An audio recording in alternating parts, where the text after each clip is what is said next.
Hello everyone. In part 7 of this 7-part series, Daniel chapter 8 can only be understood if we apply this knowledge. In the 3rd year of the reign of King Belshazzar, a vision appeared unto me, even unto me, Daniel, after that which appeared unto me at the first. And I saw in a vision. And it came to pass, when I saw, that I was at Shushan in the palace, which is in the province of Elam. And I saw in a vision, and I was by the river of Ulai. In verses 1 and 2, we see that in the 3rd year of the reign of King Belshazzar, a vision appeared to Daniel. He had this vision while in Susa, a palace located in the province of Elam by the river Ulai, which lies to the east of Babylon. Then I lifted up mine eyes and saw, and behold, there stood before the river a ram which had 2 horns, and the 2 horns were high, but one was higher than the other, and the higher came up last.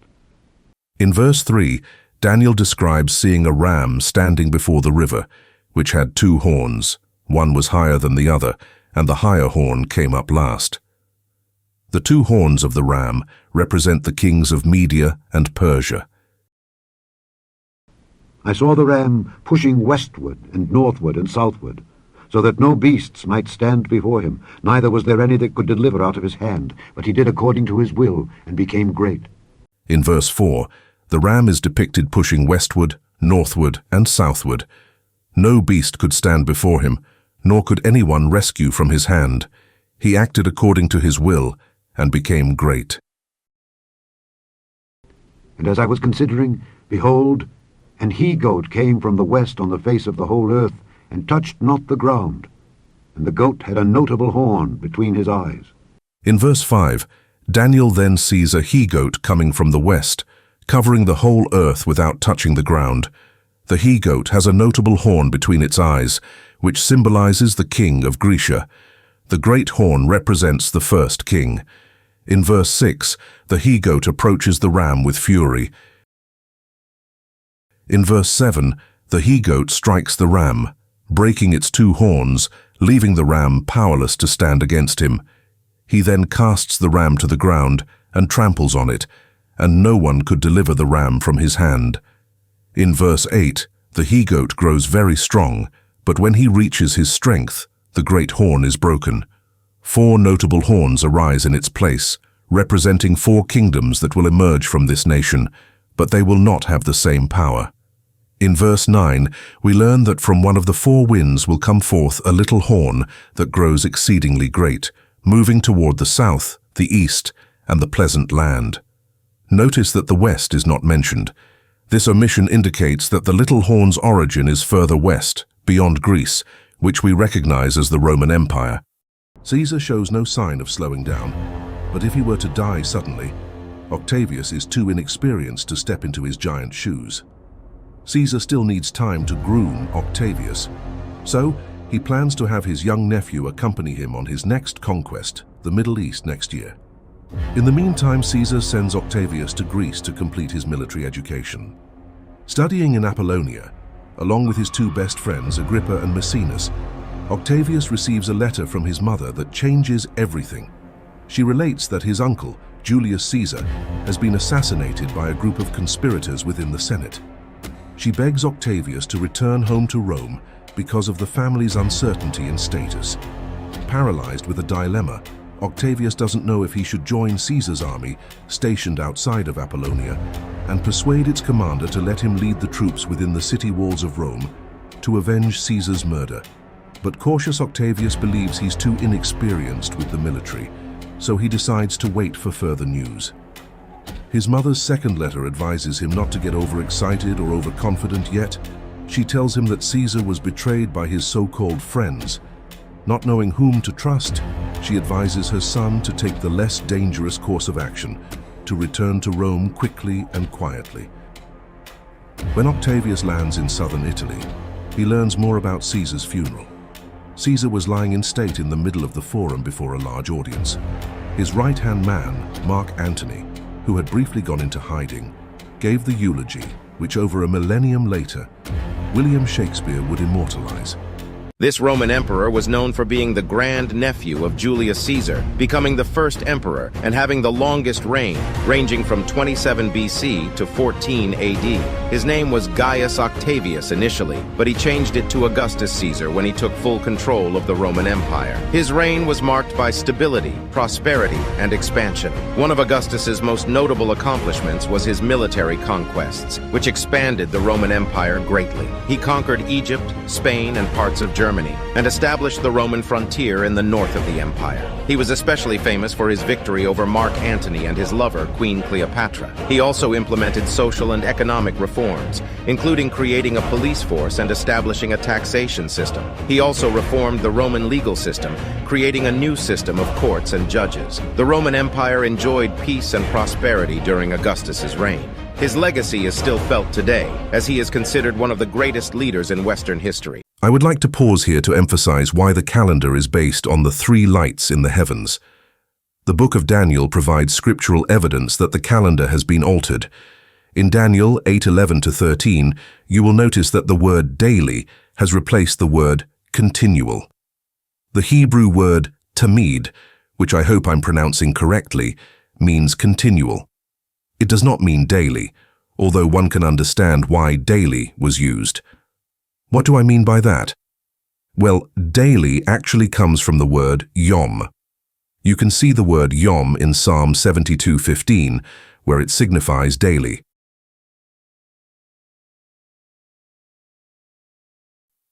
In that same verse, you can also find the word tamid, meaning continual.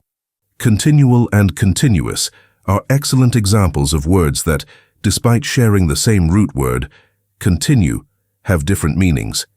It's important to use them correctly to avoid confusion. In Daniel 8 verses 11, 12, and 13, the word daily is badly translated. H8548 is translated as tamid. The term tamid can mean continual, always, or perpetual. In the right context, it can also signify daily. However, in this case, the word daily should not be used in these verses because sacrifice is italicized. This word does not appear in the original text. The correct term here should be continual. If you refer to other translations, you will find that they agree with this interpretation as well.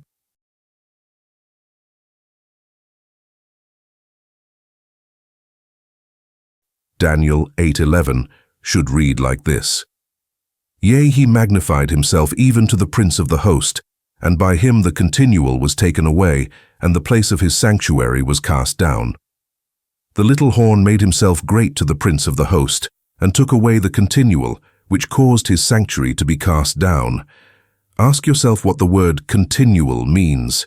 The term continual refers to events or actions that happen repeatedly over time, with intervals in between each occurrence. For instance, the light of the moon is a good example of something continual. It appears regularly, but has periods, known as conjunctions, when it is not visible for a day or two. After these conjunctions, the moonlight resumes. On the other hand, continuous describes events or actions that occur without any breaks or interruptions. A good example of something continuous is a 7-day cycle where actions take place consistently without any pauses. Yes, I hope this is finally sinking in. The little horn took away the functions of the sun, moon, and stars, so Israel would not know when to work and worship. Another term I want to examine is the word hosts, which translates to tsaba. Robert will take it from here. The interesting thing I want to talk about context. Has this translation of this word been correct? So let's give you an example. Jonathan saw something upon the beach. He enjoyed the beach and liked looking at the something which was washed up every day by the waves of the ocean. The meaning of the words used here can either be the army of Yahuwah, the whole universe of Yahuwah, the sand, shells, and seaweed of Yahuwah, or the service of Yahuwah. Which option can it be? I think you'll all agree that it obviously has to be the sand, shells, and seaweed of Yahuwah. Why? Because we're looking at context. It's talking about the beach, and it's talking about the waves of the ocean. So let's go and have a closer look at context in Daniel 8 verse 10. It says, "And it grew up to the host of heaven, and it cast down some of the host and some of the stars to the ground and trampled upon them." This word "of heaven" is talking about. Let's go and have a look and see if that's the correct translation. Shayamin. Is this the appropriate translation? Well, it sure looks like it. It says that word means heaven, so yes, it is. What about these words here, "of the stars"? Let's go and have a look and see if that's the correct translation. Yep, that looks like the correct translation. It's talking about stars. So here we know we are talking about stars and we're talking about heaven. So, which word is the most appropriate word to use then? I think you'll agree that the sun, moon and stars is the appropriate translation for this particular context. Here's what happens when we review the translation. Now note, this is my belief based upon my studies. This does not have to be your belief. I would recommend highly studying the text to find out the answer yourself. There are many websites out there which allow you to get the translation of every single word that I'm translating here. And I have this on a website if you're interested to go and have a look at. Here is what happens when we review the translation. "And out of one of them came forth a little horn, which waxed exceeding great toward the south, and toward the east, and toward the pleasant land. And it waxed great, even to the sun, moon, and stars of heaven. And it cast down the sun, moon, and the stars to the ground, and stamped upon them, because of the transgression of God's people, their irreverence and ungodliness. The sun, moon, and stars will be given over to the wicked horn, along with continual and righteousness and truth will be flung to the ground. And the horn will do as it pleases by divine permission and prosper. Then I heard a holy one, angel, speaking, and another holy one said to the one who was speaking, How much time will be required to complete the vision regarding the continual, the transgression that brings horror, and the trampling underfoot of both the sanctuary and the sun, moon, and stars? And he said unto me, Unto 2,300 days, then shall the sanctuary be cleansed. Here, little horn is destroying the calendar provided by Yahuwah to calculate his Sabbaths upon. Genesis 1 verse 14 and Psalms 104 verse 19 tell us what the sun, moon and stars were for, remember? Genesis 1 verse 14 says, And Elohim said, Let there be lights in the firmament of heaven to divide the day from the night, and let them be for signs, and for appointed times, and for days, and for years. Psalms 104 verse 19 said, He makes the moon for the appointed times, the sun knows the place of its setting. The sun, moon and stars were for the appointed times, which were fixed each month. The appointed times included the Sabbath, Leviticus 23. The sun, moon and stars determined the calendar of Yahuwah. So if the calendar of Yahuwah is destroyed, what is it replaced with?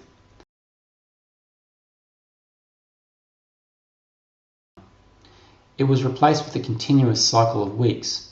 There was no interruption by new moon day.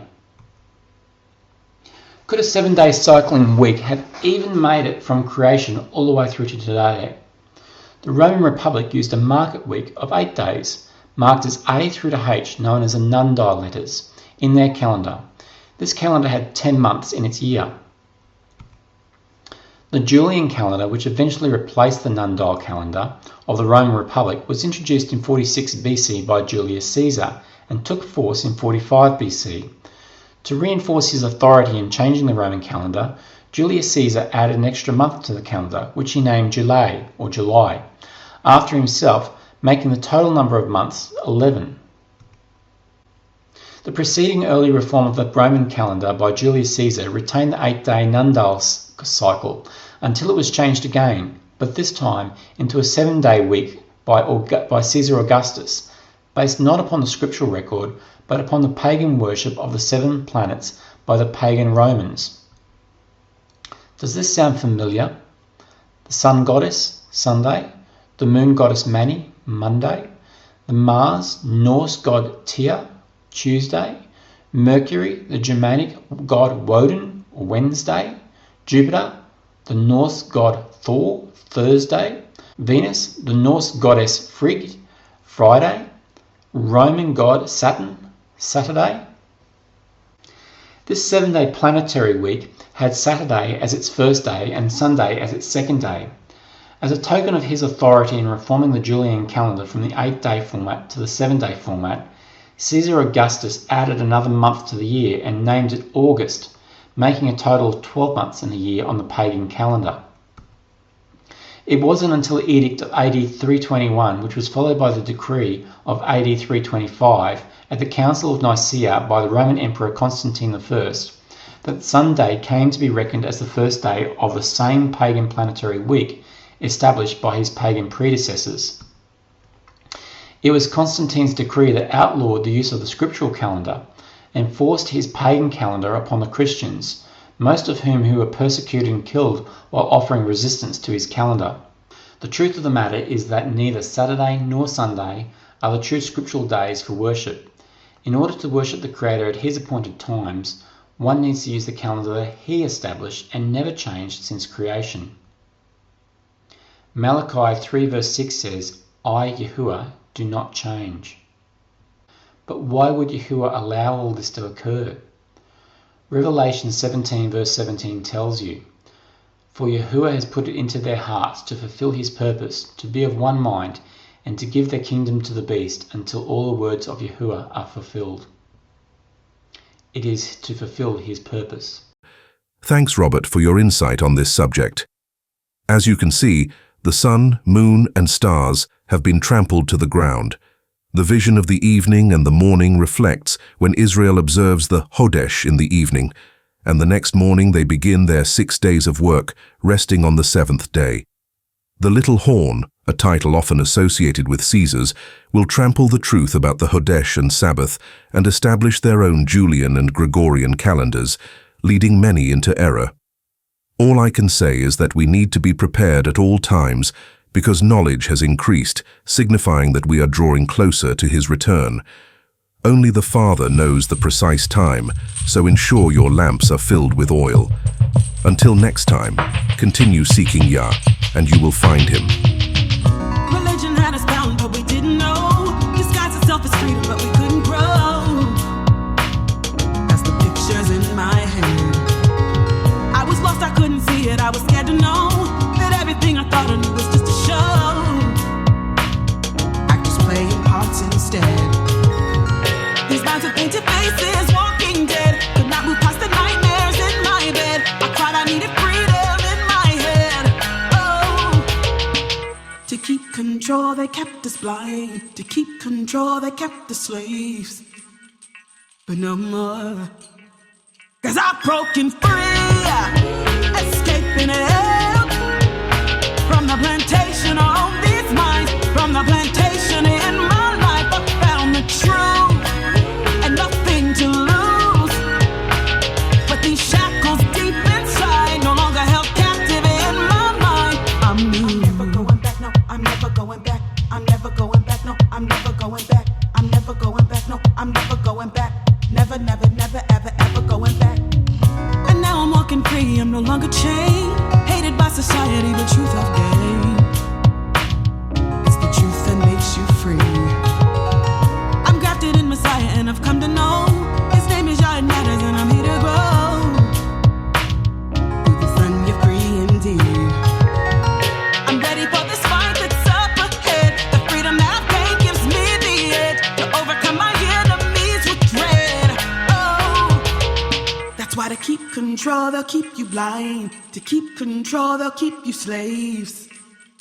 But no more, no more, 'cause I've broken free, escaping hell from the plantation on these minds, from the plantation in my life. I found the truth and nothing to lose, but these shackles deep inside no longer held captive in my mind. I'm never going back, no, I'm never going back. I'm never going back, no, I'm never going back. I'm never going back, no, I'm never going back. Never, never, never, ever, ever going back. Releasing shackles from my mind. I'm leaving all the lies behind. I'm going with the truth this time. I'm part of you the next in line. Wake up, Israel, now's the time to wake from sleep, open your eyes. The slavery is still alive. It's your time to be free. 'Cause I've broken free.